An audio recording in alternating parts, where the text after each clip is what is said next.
Hey, good afternoon, folks. This is Razor Moving. Today is Thursday, the 19th of December 2024. I'm here in Kuala Lumpur, Malaysia. The local time at the moment is 3:25 p.m. and I'm here to do a short podcast or video recording on today's subject of education and teaching. So for those of you who've been following me on LinkedIn and even on Facebook through my personal account, you may be aware that I'll be resuming teaching next month. So if everything goes according to plan and there are no disruptions, I should be back teaching next month for a winter camp at a local language center. And it's one of the premium, if not the best, language center in KL. So I'm very proud of that, and I'm very much looking forward to it. So on that note, and interestingly enough, this morning when I woke up, my mother, Eliza Tajuddin, she sent me a video clip through Facebook Messenger. See if you can see it on screen. Okay. So it's a clip about an adult or a psychologist who tries to explain how people and parents should learn to identify the brain state that their child is in. So basically, this psychologist identifies three different brain states. The first is the emotional state, whereby children display signs of emotion. They can be crying, they can be quiet, they can be apprehensive, they can even be very loud. So all of these are emotions that are being projected by them. Second is a survival mode or survival state, whereby they will become very defensive, maybe even very aggressive, abusive, and violent. And this is their survival mode or defense mechanism, which they will try to display, and it's basically been triggered by their brain. And last but not least is the most advanced or highest state of cognition or brain state, which is identified as the analytical or the thinking stage, whereby instead of reacting, you as a parent should sort of observe the situation and try to understand why your kid is behaving that way, and basically help them out or counsel them. So there are three different brain states that have been identified by this psychologist. I'm sure you can look it up on YouTube or Google as well. And it's interesting to understand these types of theories and psychological behaviors when it comes to understanding children, and also when it comes to teaching them and educating them. So for some of you who are not teachers yourselves, you may think that teaching is a very straightforward profession, whereby all you have to do is just follow the syllabus, the textbook, and whatever learning resources and materials that you're given, and just simply teach straight out of those books. And as straightforward as it may seem, there's a lot more to it, because you're dealing with children or kids of different age groups, genders, nationalities, behaviors, backgrounds, and etc. Some might even have ADD or ADHD, those types of attention deficit syndromes or handicaps, which you will then need to realize that you need to teach them or approach them in a different manner, because they will have short attention spans. So therefore, you cannot deliver too much information to them all at one time. You'll need to break it down to small pieces, maybe even spend time with them after class and teach them the material again. Okay. Just to share with you my own academic exposure and background in terms of understanding children. Yeah, when I took up my degree studies at Murdoch University, Perth, Western Australia. Yeah, let me just show you the student handbook. Yeah, so this is from year 2001, as you can see. Yeah, so that was the final year that I attended Murdoch University to complete my senior year or final year of studies there. Yeah, and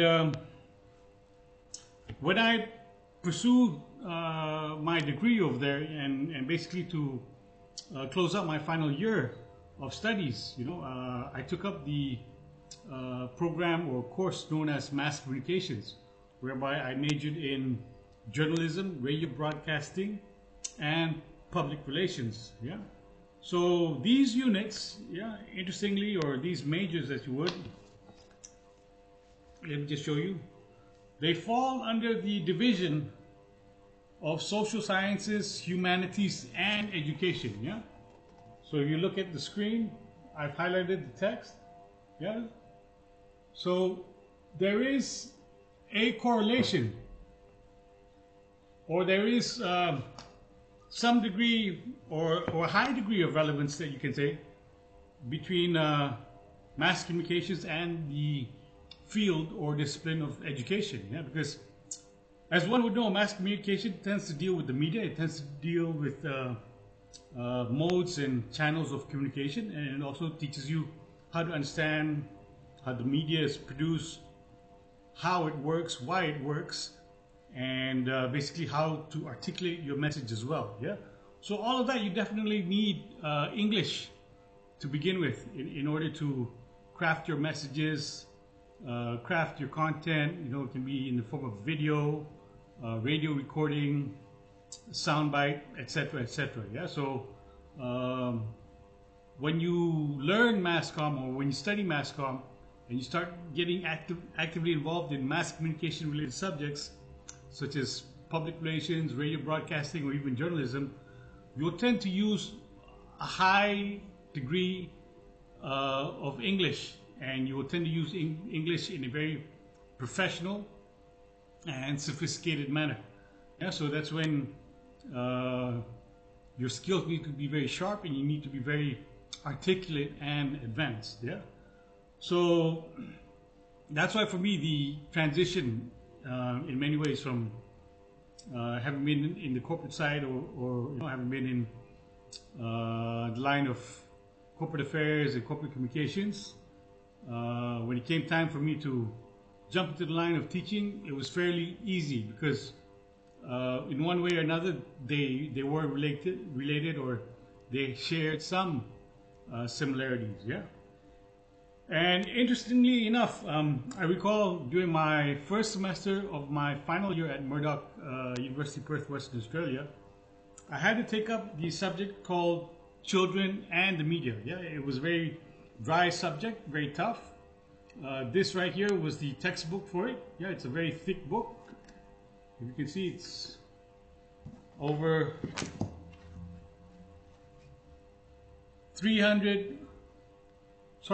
500 pages long, yeah, including the credits and everything. Yeah, so it was a very thick book.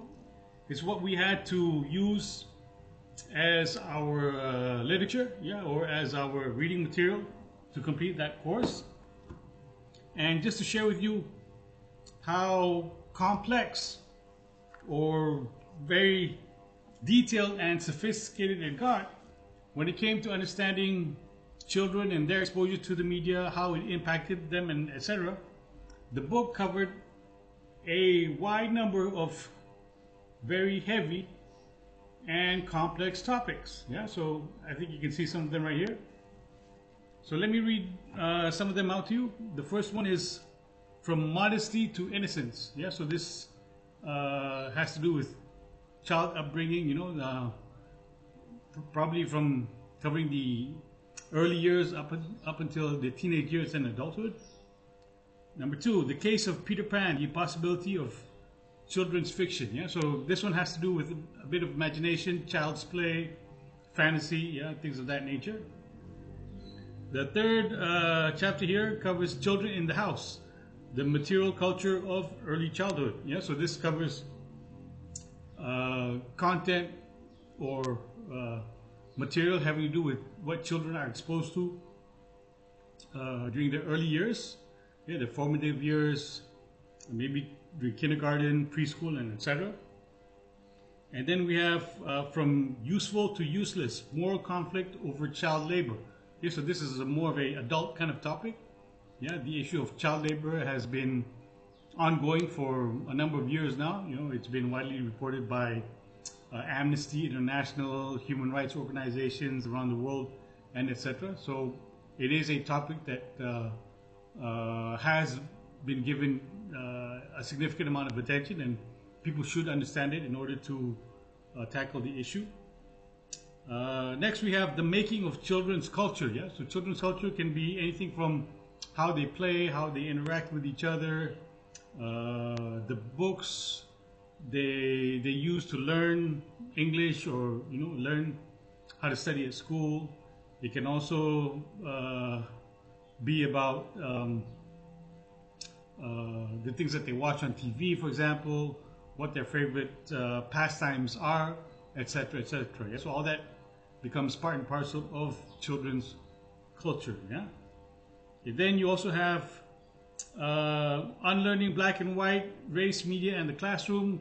So that's a bit of a touchy subject, but it was covered because this was a university level course. Yeah. So it gets into very complex and complicated issues.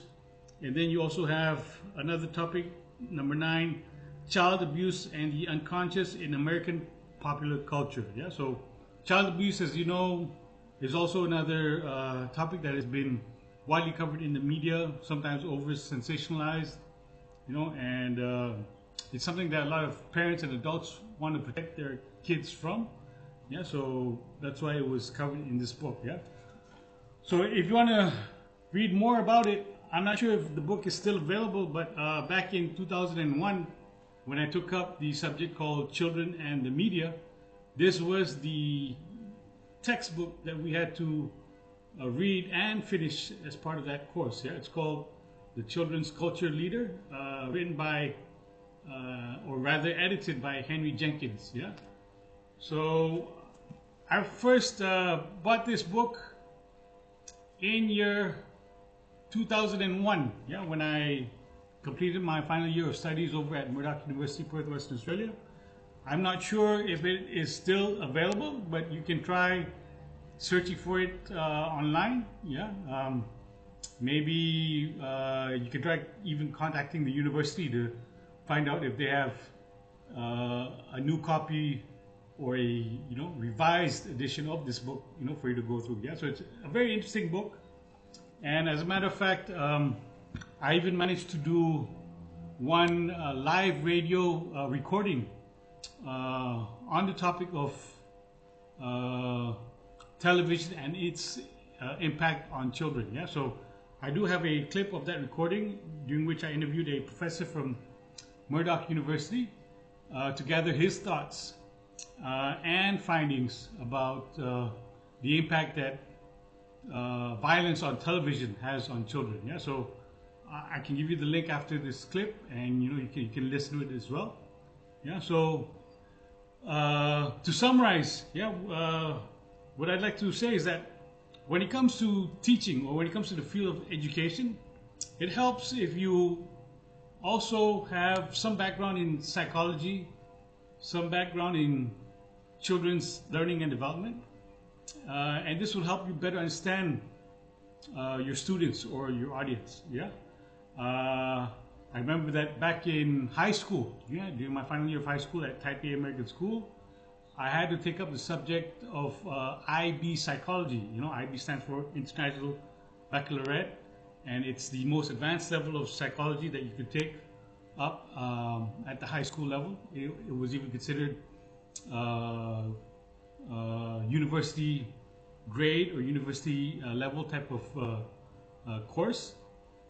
And we went through theories on psychology and human development and childhood development by psychologists such as Piaget, Bruner, Maslow, Skinner, and a whole bunch of other renowned and world famous psychologists. Yeah, so all of these different psychologists, they basically had their theories on child development, saying that from, for example, 1 to 5 years old, kids will behave in a certain way. They will develop a certain way.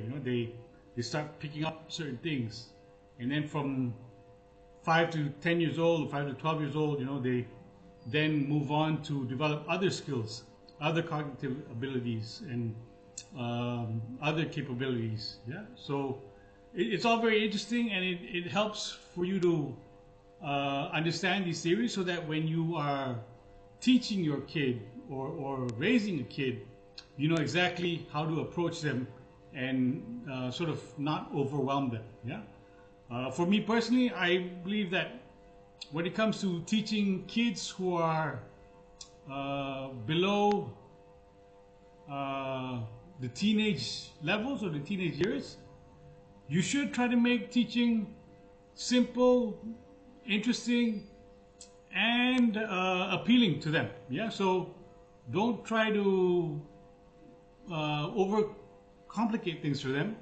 Explain things in a very simple manner, and try to make it fun. Yeah, because at that level, they cannot understand or grasp very complex words, terminology, vocabulary, grammar rules, and etc. Yeah, they are still learning. Yeah, they're still learning the basics. Most of them will be at the beginner's level of English, at most maybe even intermediate. But you can't overwhelm them, or you shouldn't overwhelm them with too much of the technical parts of English speaking or anything else that you're trying to teach, for that matter. Yeah, and then once they move into their teenage years and pre-adulthood, which is about 18 years old and above, then you can start introducing concepts, terminology, and vocabulary and words that are a bit more sophisticated, a bit more technical, and a bit more complex. Yeah, so do things stage by stage at the appropriate level, and follow the advice of psychologists and academicians who have long covered children's development, and that way you won't go wrong. Yeah. So, like I was saying, yeah, for me, I tend to follow that approach. Try to make things fun and interesting and educative and informative for children as much as possible during their early years. And then for the ones who are in their teenage years and above, that's when I'll start discussing or covering topics that are a bit more sophisticated for them, a bit more appropriate for them at that level, so that they can think about and start to rationalize. Yeah, because another skill or ability that is important for children to develop is the ability to think critically. Yeah, that means to be able to learn from what is right and wrong, how to make decisions, how to make judgments. Yeah, so that comes into play, and that will help them in terms of child development, education, and psychology. Okay, it's getting over a little over 18 minutes now into this recording, and I don't want to take up too much of your time. But again, to summarize, I just wanted to make this video and put it out there to share with the world, yeah, and basically all netizens and all social media users, as well as people that I've been working with at different language centers, my experience or my exposure to both education, children's development, and psychology. Yeah. So, fortunately, in my case, the degree that I took up, the Bachelor of Arts in Mass Communications, is related to education. Again, as I mentioned early on and showed you early on, there's a division under Mass Communications called the Division of Humanities, Education, and Sciences. Yeah, so MassCom is related to that, and it falls within the same realm or sphere, if you would. Yeah, so that's why I believe people who did study MassCom, they can transition into the field of education, and there is some link or relevancy to it. Yeah. Okay, so I won't take up any more of your time. Enjoy the rest of your day and have fun. Yeah. Ciao.